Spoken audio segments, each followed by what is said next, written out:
Assalamualaikum students, my name is Dr. Nimra and the topic that we have taught under the pharmacognosy subject is chromatography. ठीक है, तो previous lecture में हमने chromatography की definition देखी थी, उसका एक्सट्रैक्शन से डिफरेंस देखा था, हमने डिफरेंट टेक्निक्स देखी थी.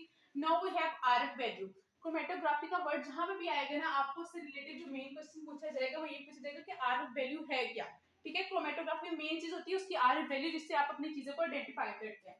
तो फर्स्ट ऑफ ऑल तो आरएफ वैल्यू क्या है हमारे पास. RF value stands for retention factor. ठीक है, ये बायो में काफी क्वेश्चन पूछते हैं कि आरएफ वैल्यू क्या है, तो आपने बताना है कि first of all RF value है रिटेंशन फैक्टर. देन इसकी डेफिनेशन है हमारे पास RF value is basically the ratio between distance covered by substance या fluid divided by distance covered by solvent.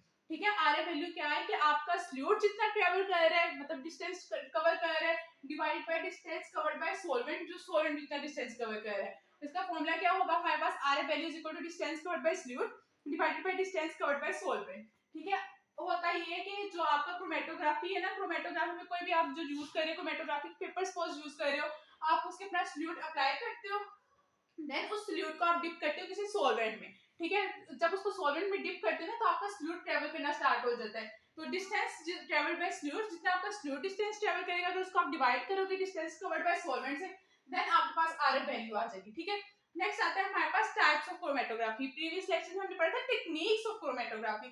Now we have types of chromatography. Techniques और types को आपने confuse नहीं करना. ठीक है, टाइप्स ऑफ क्रोमेटोग्राफी में है हमारे पास paper chromatography.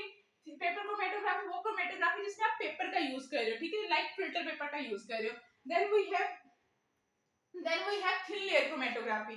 Thin layer chromatography में हम क्या करते हैं, टीएलसी कहते हैं थिन लेयर क्रोमेटोग्राफी को शॉर्ट फॉर्म में.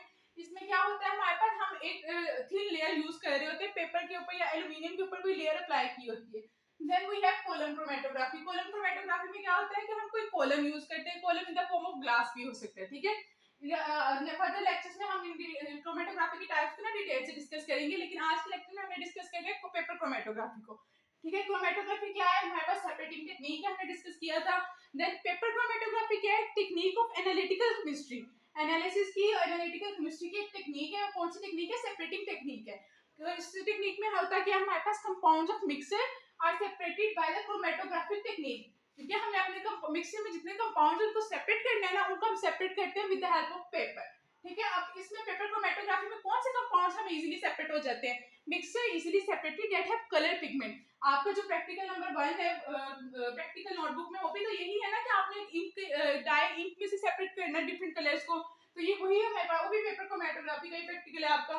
तो इसमें क्या है हमारे पास, पेपर क्रोमेटोग्राफी में कौन सी चीजें जल्दी सेपरेट होती हैं, जिनके पास कलर पिगमेंट होता है. अब क्रोमेटोग्राफी जहां में भी आएगी, आपको दो चीजें तो रिक्वायर है कि उसका स्टेशनरी फेस आपने बनाना होता है, मोबाइल फेस बनाना होता है. मैंने बताया था कि स्टेशनरी फेज क्या होता है, रेस्टिंग फेज. तो आप पेपर क्रोमेटोग्राफी के केस में स्टेशनरी फेज क्या होगा, आपका क्रोमेटोग्राफिक पेपर होगा. अब पेपर थोड़ी ना मूव कर सकता है, तो आपका स्टेशनरी फेज क्या है, क्रोमेटोग्राफिक पेपर है in the case of paper chromatography. अब नेक्स्ट आता है हमारे पास मोबाइल फेज, जो मूव करता है. उसमें आता है हमारे पास कोई भी केमिकल हो सकते हैं, लाइक इथेनॉल हो सकता है, वाटर हो सकता है, एसीटोन हो सकता है, या फिर इन्हीं केमिकल्स का आपस में मिक्सर बना देंगे, तो आप इसको मोबाइल फेज के तौर पे यूज कर सकते हो. नेक्स्ट हमारे पास मेन आता है प्रोसीजर. हमने क्या करेंगे कि हमारे पेपर क्रोमेटोग्राफी हो जाए और डेवलप हो जाए, हमारी सेपरेशन हो जाए. ठीक है, पेपर क्रोमेटोग्राफी का प्रोसीजर ये होता है, फर्स्ट ऑफ ऑल आपको चाहिए पेपर. ठीक है, फिल्टर पेपर चाहिए. आपने सबसे पहले किया ये कि आपने फिल्टर पेपर लिया, देन आपने इस फिल्टर पेपर को कट किया, उस साइज के अकॉर्डिंग कट किया जितने साइज का आपके पास क्रोमेटोग्राफिक जार है, क्योंकि पेपर को तो आपने जार में डिप करना है ना, तो आपने उतने साइज का पेपर लेना है जो आपको क्रोमेटोग्राफिक जार में डिप हो जाए. First of all, we have paper. Then we have to cut the paper according to the size of our chromatographic jar. Then हमने जो फिल्टर पेपर है उसके ऊपर लगानी है एक बॉटम लाइन. इस बॉटम लाइन को आप कह सकते हो कि ये हमारे पास बेस लाइन. ठीक है, और ये कितने डिस्टेंस पे लगानी है, 2.5 सेंटीमीटर के डिस्टेंस पे लगानी है.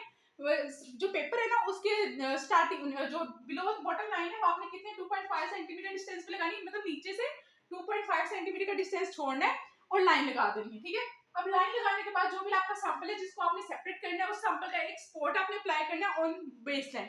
ठीक है, कि पेपर लिया, उसको कट किया, उसमें बेस लाइन लगाई, then we have applied our sample. Sample apply करने के बाद सैंपल हमने किस पे अप्लाई किया, पेपर पे, वो हमारे पास स्टेशनरी फेस आ गई. Next we have to develop our mobile phase. Mobile phase किस तरह डेवलप करेंगे, कोई भी जो केमिकल है उसका मिक्सर वगैरह बना लेंगे, तो हमारे पास मोबाइल फेस डेवलप हो जाएगा. अब उस मोबाइल फेस को हमने डालना है अपने क्रोमेटोग्राफिक जार में, और उसके अंदर हमने रख देना पेपर. उसको 5-10 मिनट के लिए रखेंगे तो आप देखोगे कि वो जो आपकी इंक है ना वो सेपरेट होना स्टार्ट हो जाएगी। लाइक आपका ब्लैक इंक है तो वो डिफरेंट कलर्स में सेपरेट होगी, ब्लैक में, ब्लू में, इतने कलर्स में सेपरेट होना स्टार्ट कर देगी।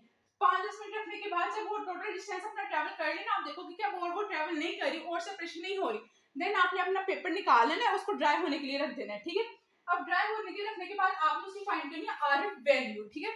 आरएफ वैल्यू किस तरह फाइंड करनी है, वही प्रीवियस फॉर्मूला हमारे पास की डिस्टेंस कवर्ड बाय फ्लूइड, मतलब जितना डिस्टेंस हमारे पास, इस केस में फ्लूइड क्या है हमारे पास, ये पेपर क्रोमेटोग्राफी के केस में फ्लूइड है हमारी इंक जिसकी हम सेपरेशन कर रहे हैं, divided by distance travelled bye solvent, और सॉल्वेंट क्या है हमारे पास मोबाइल फेज, ठीक है। आरएफ वैल्यू फाइंड कर ली, देन आप उसको इंटरप्रेट करने की कितनी आरएफ वैल्यू आ रही है, ठीक है, इंटरप्रिटेशन कर लेंगे, ठीक है। बेसिकली है कि प्रोसीजर में पेपर लिया, उसको कट किया, बॉटम लाइन ड्रॉ की, बॉटम लाइन ड्रॉ करने के बाद सैंपल अप्लाई किया, सैंपल अप्लाई करने के बाद उसको मोबाइल फेस में रख दिया, उसको थोड़े टाइम के लिए पड़ा रहने दिया, देन उसको निकाला, उसको ड्राई किया और उसकी आरएफ वैल्यू फाइंड किया, उसकी इंटरप्रिटेशन करना स्टार्ट कर दी, ठीक है। तो ये था हमारे पास पेपर क्रोमेटोग्राफी, इसकी थोड़ी सी और टर्म्स है वो नेक्स्ट लेक्चर में डिस्कस करेंगे। देन हम थिन लेयर क्रोमेटोग्राफी और कॉलम क्रोमेटोग्राफी को डिस्कस करेंगे। अगर कोई भी आपका क्वेश्चन हो तो आप लोग पूछ सकते हो। Thank you so much.